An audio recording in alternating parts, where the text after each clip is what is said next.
formación y ustedes se preguntarán por qué está en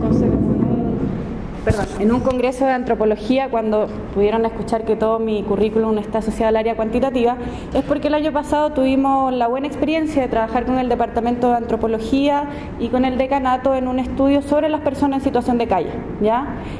Yo, encargada en el fondo del Observatorio Social, el Ministerio de Planificación nos encomendó la tarea en agosto de hacer el catastro, de hacer el censo de personas en situación de calle en Chile, y en diciembre nos encomendaron la tarea de hacer un estudio en profundidad que tenga una parte cualitativa y cuantitativa para poder profundizar en algunas dimensiones que eran relevantes para la política pública de las personas en situación de calle. Entonces, a partir de todo este trabajo que desarrollamos, que finalmente culminó en una publicación ministerial, que la presentamos por alrededor de junio o julio de este año, surgieron varias preguntas y una gran cantidad de información que era interesante volver a revisarla tanto cuantitativa y cualitativamente, sobre todo para ver algunos puentes que se podrían establecer o triangulaciones que se podrían establecer entre los resultados, y también algunos supuestos que se están desarrollando de manera a priori sin tener necesariamente una segunda reflexión o una segunda vuelta al momento de poder ser analizado. Entonces,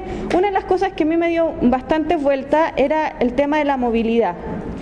La situación de calle, como por definición, se podría asociar a una noción de movilidad, de gente que va transitando, de gente que se va, como probablemente lo van a ver en las ponencias más tarde, de los andantes, ¿no? Entonces, el tema que ocurría a nosotros, y un poco quiero partir con una especie de lata metodológica, previo a los objetivos, es cómo nosotros podíamos observar esta población que finalmente por definición es móvil, ¿ya? Entonces el afán de este trabajo tiene dos objetivos. Por un lado, establecer o identificar las relaciones que tienen las personas con las estructuras de protección social en trabajo, salud e ingreso, que tiene que ver con ciertos niveles de movilidad que los voy a presentar más adelante, y por otro lado, identificar el tipo de movilidad, pero no el tipo de movilidad espacial, sino más bien en términos más cualitativos, cómo se modifican o no la constitución de los hogares en el tránsito de situación de calle a no situación de calle, cómo se producen las estrategias para poder comer, vestirse, etcétera, y cómo finalmente a lo largo del año, a lo largo de la semana o de un día para el otro, las personas también se van movilizando, ¿ya? Entonces, aquí viene como la lata metodológica. El primer tema era el siguiente. Nosotros en agosto del año 2011 catastramos a 12.255 personas en situación de calle. Entonces, ¿cuál fue la pega que se hizo en ese momento? En todo el territorio nacional se identificaron a partir de informantes claves donde podíamos encontrar estas personas en situación de calle. Es decir, teníamos que ir a buscarlas para alcanzar a tener cierta representación cuantitativa, ¿ya?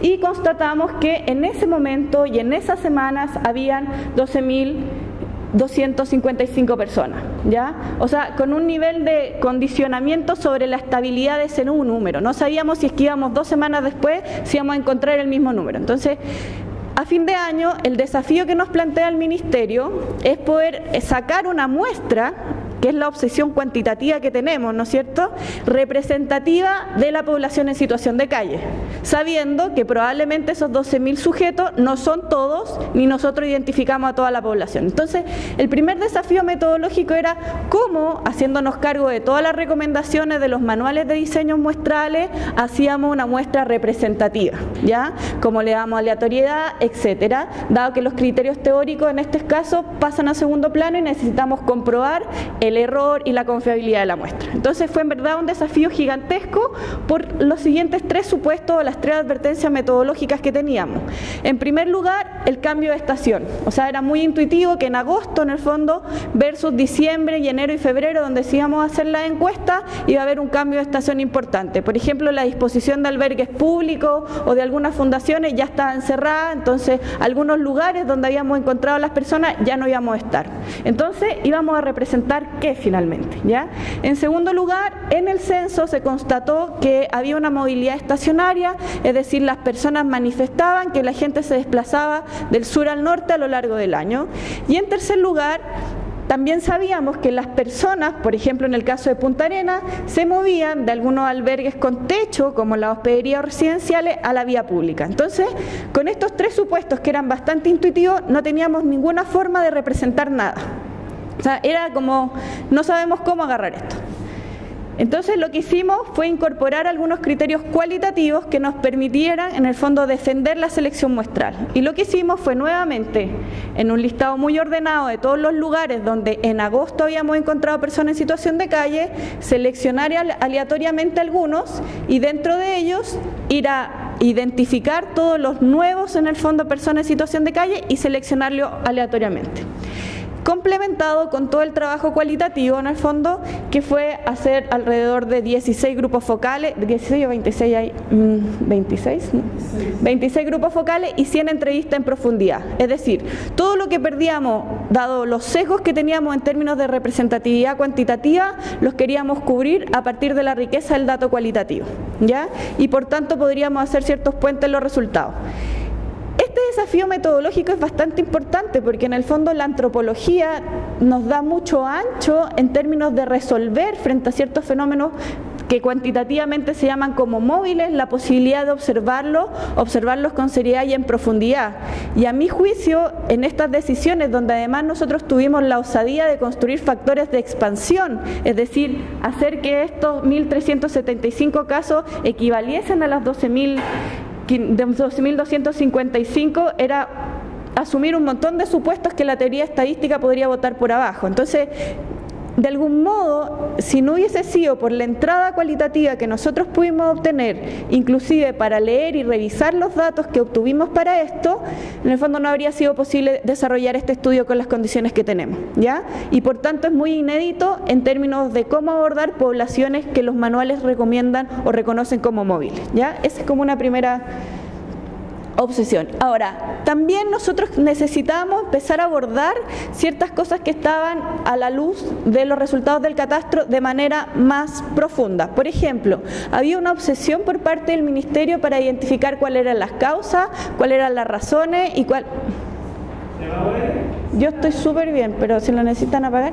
¿Cuáles eran las causas? ¿Cuáles eran las razones de permanencia? ¿Cuál era el grado de exclusión? ¿Cómo se comportaban? Entonces, tratamos en el fondo de todos aspectos, muchos aspectos cualitativos que a partir de una entrevista se podían levantar, como por ejemplo, cuénteme dónde durmió en la noche anterior, dónde durmió el lunes pasado, y reconstruir una historia de vida.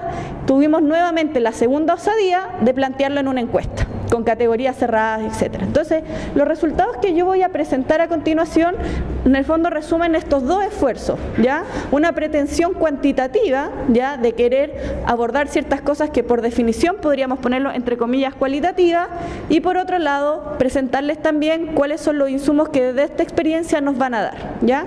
Una de las primeras cosas que nosotros queríamos realizar con las personas en situación de calle, como en el fondo a partir de la base de datos, es decir, no teníamos relatos, no teníamos historia, es poder visualizar cuál era la idea de relación que ellos tenían respecto a las oportunidades que existían en el país, ya que es como la primera parte de este paper. Entonces, lo que yo hago acá es finalmente poder mostrar que hay un montón de condiciones, ya, y aspectos que nosotros podríamos identificar como partes del sistema de protección social que hay en Chile y que de algún modo nos permitiría asumir que hay cierta cobertura para el 100%, que para las personas en situación de calle no se encuentran participando. Es decir, a lo que voy con esta diapositiva es poder corroborar que si bien pueden haber un montón de particularidades, un montón de grados decisionales de estar en situación de calle, hoy en día hay un montón de estructuras que por definición deberían acoger al 100% de la población y no lo están haciendo. Muestra de esto es la situación de las personas en situación de calle. Específicamente, por ejemplo, el 50% de las personas encuestadas, asumiendo todas las, en el fondo, precauciones que les mencioné anteriormente, no se encuentran afiliados a ningún sistema de salud, ni FONASA ni nada. Y estos datos además fueron cruzados con los datos administrativos de FONASA, es decir, al poder chequear si estas personas aparecían en FONASA, definitivamente eran invisibles, pese a que encuestas como la KCN en el fondo aseguran que hay un 98% de afiliación. Valga el paréntesis que en encuestas como la KCN, las personas en situación de calle no cuentan porque son solamente representativas de los hogares particulares, ¿ya? Y les voy a pedir muchas disculpas porque mi deformación profesional siempre me va a hacer remitir a las encuestas. El 20% de las personas no sabe leer y escribir, mientras que según los datos de la última encuesta que hacen, en Chile el 98% de las personas sabe leer y escribir. O sea, ahí nuevamente hay una estructura asociada al sistema educativo que debería estar captando con los niveles mínimos, con umbrales súper bajos, en los cuales este tipo de población se encuentra excluida de la estructura, lo vamos a decir así, ¿ya? 8 de cada 10 personas trabajan en condiciones de absoluta formalidad, pese a que ellos, y aquí por eso están dentro del lado de la agencia, un 75% de las personas generan estrategias para obtener ingresos a partir del mercado del trabajo informal, ¿ya? Es decir, ellos son población económicamente, un 75% de ellos se definen como población económicamente activa, es decir, desde la parte de la agencia y no desde las oportunidades de la estructura, se levantan estrategias para poder resolver las necesidades de subsistencia como la obtención de ingresos mediante el trabajo, ¿ya? Y en el fondo lo que podemos observar como esta definición, el dato adicional que nos entregan es que si es que nosotros nos quedásemos con la puesta en discusión de la línea de la pobreza, el promedio que una persona en situación de calle tiene en términos de ingresos mensuales son de 88.690, que es por sobre la línea de la pobreza. O sea, y ese es un dato que el Ministerio no se atrevió a decir en el fondo. No se atrevió a decir que bajo las mediciones de pobreza hoy, las personas en promedio no estarían en situación de pobreza. Pero si lo analizamos desde una perspectiva más integrada, que es la que documento en mi trabajo, considerando también esta capacidad que tiene la estructura de oportunidades y no desde las estrategias de la agencia, efectivamente las personas en situación de calle se encontrarían en ciertos niveles importantes de exclusión y por cierto de pobreza multidimensional.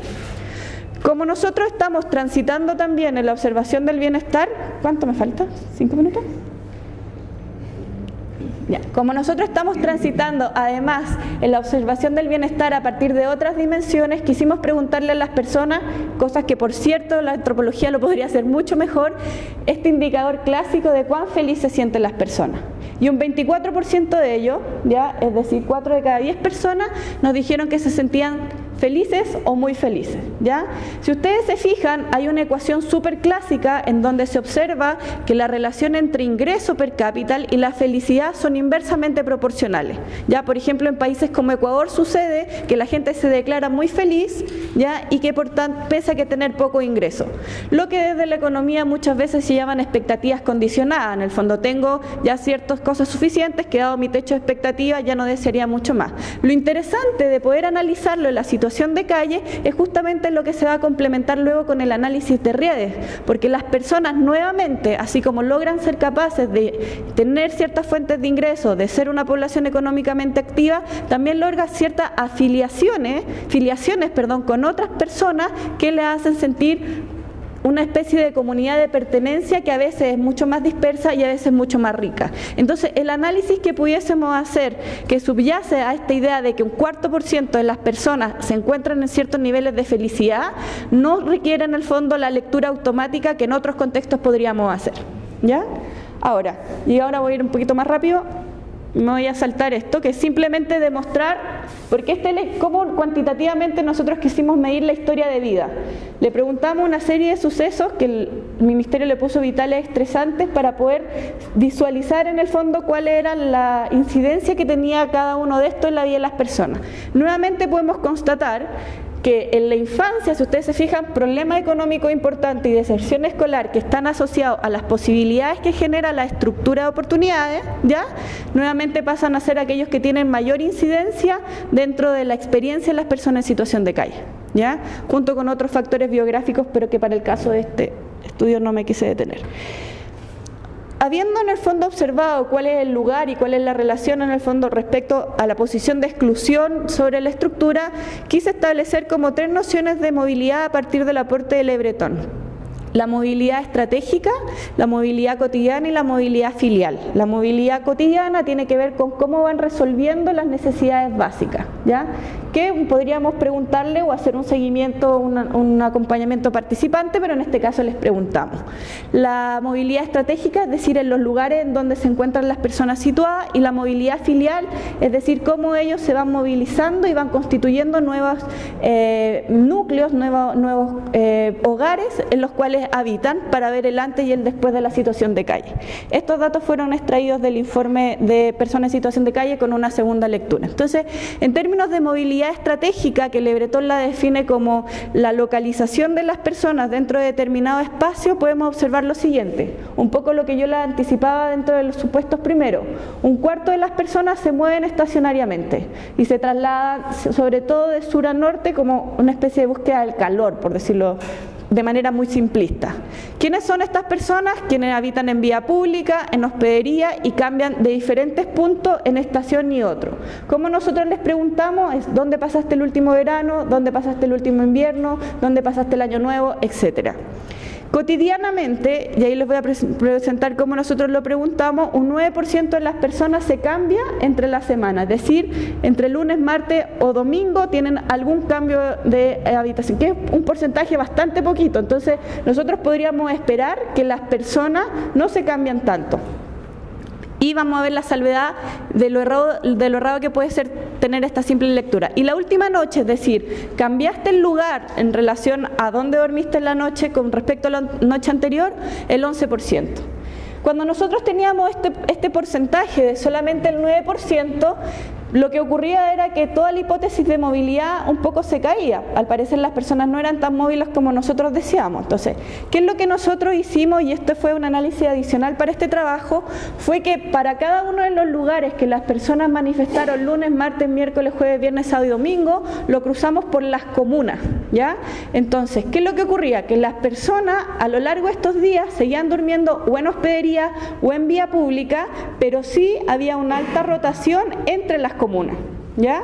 Alrededor, en el fondo, del 30% de los encuestados, sobre todo en los menores de 18 años, no cambiaban el lugar, es decir, no cambiaban la hospedería o no cambiaban la vía pública, pero sí habían cambios importantes al interior de la comuna. Y este fue un hallazgo muy, muy relevante, porque en el fondo, de algún modo, existe, en términos del formato de donde alojan, pocos cambios, pero en el lugar territorial, mayores cambios, ¿ya? 30% puede ser muy poco, pero para este caso sí era estadísticamente significativo. Entonces, para nosotros era muy importante poder visualizar, y qué es lo que ahora queremos avanzar con el Departamento de Geografía, cómo se producen estos tránsitos territoriales, a qué comunas se mueven cuando se cambian de hospedería, a qué comunas se mueven cuando se cambian a la vía pública.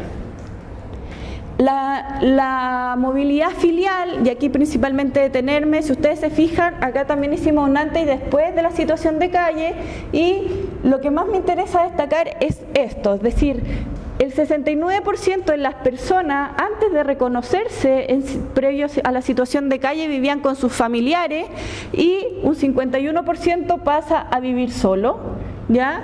Y quienes vivían solo, por el contrario, pasan a vivir con personas no familiares, y quienes vivían con no familiares pasan a vivir solos. Es decir, mayoritariamente las personas se identifican con una movilidad filial que está marcada por reconocerse antes y después de la situación de calle como tránsito hacia la vida en solitario y como tránsito hacia la constitución de nuevos núcleos con personas no familiares, ¿ya? Que eso es como algo que se puede ver como constatado ya en teorías previamente. Y en términos de la movilidad cotidiana, y aquí un poquito para cerrar, nosotros le preguntamos sobre cinco cosas. El aseo personal generalmente se realiza en los lugares de pernoctación, es decir, no se mueven más allá en el fondo de los lugares donde pernoctan. Si es que pernoctan en el fondo una hospedería, va a realizarse así. Las cosas que, sus pertenencias, en el fondo su ropa, sus cachureos, etcétera, siempre las traen con ellos. Es decir, no hay ningún traslado, ni tampoco hay la confianza de dejarlo en algún lugar específico. El vestuario se consigue mediante regalo, alrededor de un 80% de las personas lo recuperan mediante el regalo. La alimentación se realiza en el lugar de pernoctación y en los lugares de trabajo.